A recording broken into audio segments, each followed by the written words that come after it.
2 weeks before. Chapter 2. New Moon. The outskirts of Forge, New York. Letha's cabin window was a flickering yellow square in the darkness of the forest. Snow gently fell, muffling the cold winter night. Inside, Arthur lay in the bed beneath an old black wolfskin, his breaths shallow. Letha pulled up the wooden rocking chair, leaving trails on the dirt floor. Next to him in these final hours, she carefully watched Arthur's tired face in the steady glow of an oil lamp. Her own paper-thin skin showed signs of many trips around the sun.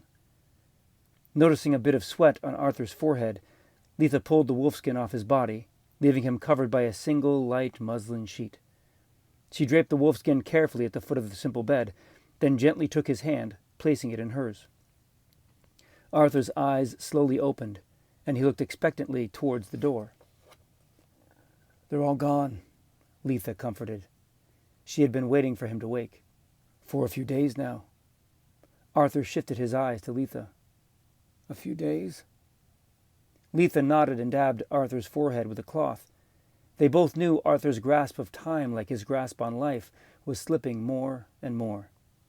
She was pleased to see a slight smile crease the corners of his mouth as he relaxed his head back onto his pillow. He took another labored breath in, then out, gathering his thoughts. "I suppose now is as good a time as any." He was finally ready. "One final spell?" Letha took a deep breath and gently stroked his hair. Arthur reached up and took her hand. "Till next time, then?" Arthur admired his humor to the end. "Yes, next time." Arthur took another breath before his request. "My axe." Arthur's axe held his strength and soul. Like him, it was tarnished and etched with time. It held stories of his past, of enemies and forests felled. Letha reverently placed the axe in Arthur's hand. His curled fingers gripped the worn handle. Outside, the snow ceased, and the clouds swiftly parted over the cabin, opening the sky to the Milky Way above. With his last bit of strength remaining, Arthur strained and raised the axe high. The silvery... With his last bit of remaining strength, Arthur strained and raised the axe high. The silvery scarred surface glinted, and the edge sang sharp in the firelight. Arthur lowered the axe into Letha's open hand. Letha's unwavering voice filled the cabin. "Since Gilgamesh your song was sung by silver moon and silver tongue, here a blade to cut the skin. From these words a spell begins." Letha held Arthur's wrist in one hand and gripped the axe close to its head in the other. In a swift motion, she slit Arthur's wrist with skilled precision. He winced as Letha placed the axe on his chest, and the blood flowed down his open palm. Letha carefully held a wooden bowl beneath his hand, catching each drop from his fingertips. As the color drained from Arthur's face, Letha recited, "Blood of death is blood of birth, my body a bridge made by earth. Forever remembered and tethered we, this blood buys immortality." Letha held the bowl over Arthur. He closed his eyes. His body relaxed. "Rise, rise, through blood thine own, destinies together sown. From this death life passes on, from ages old to newborn fawn." Letha carefully poured the drops over the axe on Arthur's chest. The drops slid into the crevices and imperfections before seeping into the metal itself. She then raised the bowl to her own lips. "I drink now from the river of Lethe, forfeit all the memories we've shared. From the floods of Noah to the fires of Salem, you shall carry our story and prayer." Letha drank, then moved to the foot of the bed, and poured blood from the bowl onto the wolfskin pelt. This coat now thy spirit holds, soul released and body unfolds. The boltman waits to take thy fare, to cross the Styx and find an heir.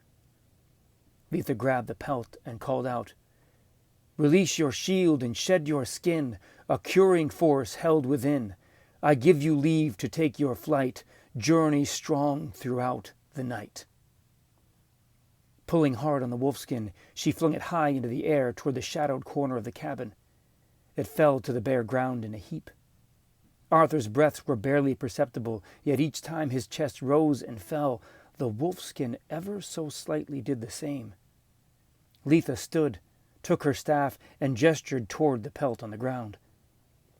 As this death does give you heart, new path at hand and destiny chart, take form now and beast contain, with this loss new life is gained.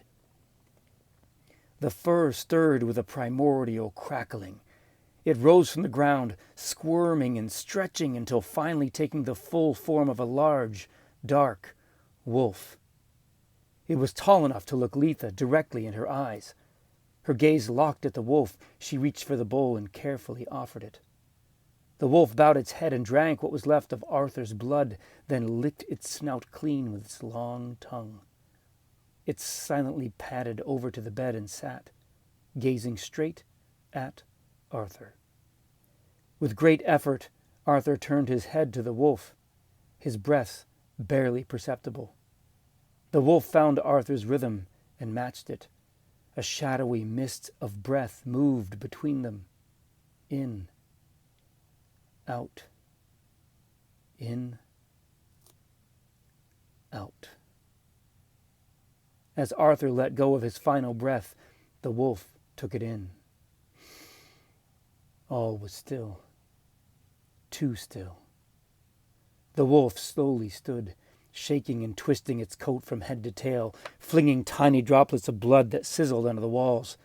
It walked circles on the dirt floor of the cabin, sneezing as its movement devolved into an erratic pacing. As bloody foam dripped from its mouth, it stopped and looked directly at Letha. The cabin was too small for the both of them. She chanted again.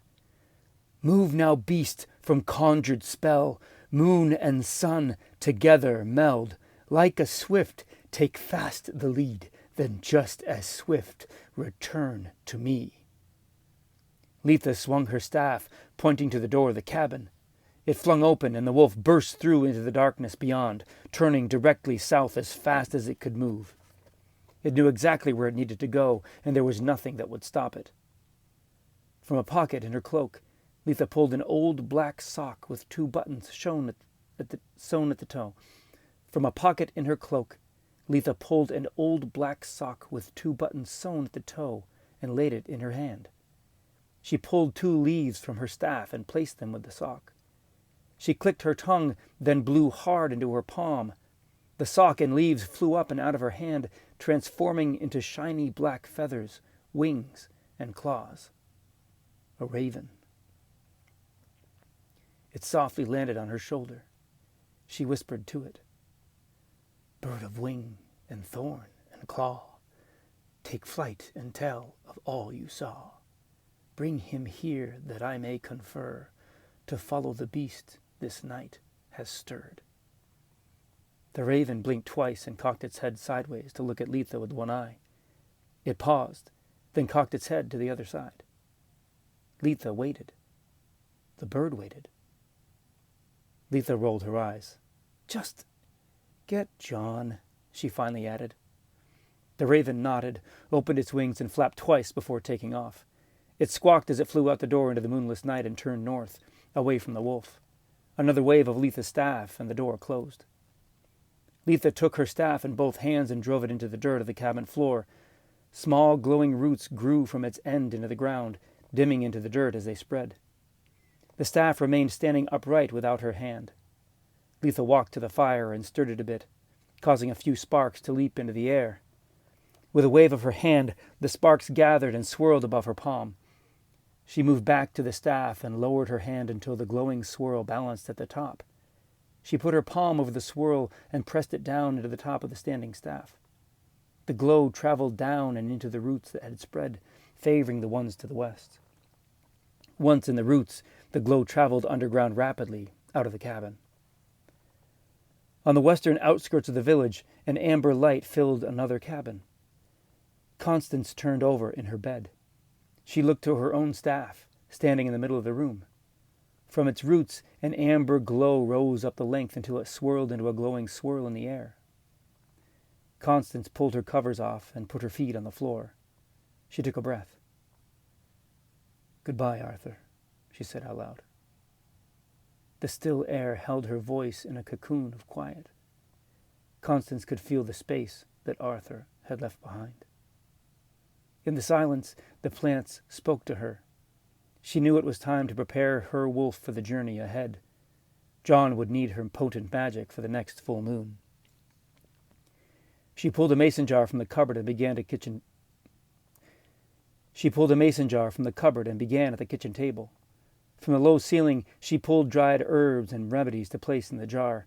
She knew John's brew by heart. He would arrive at Letha soon. There was no time for a fire. The tea would have to steep on his journey.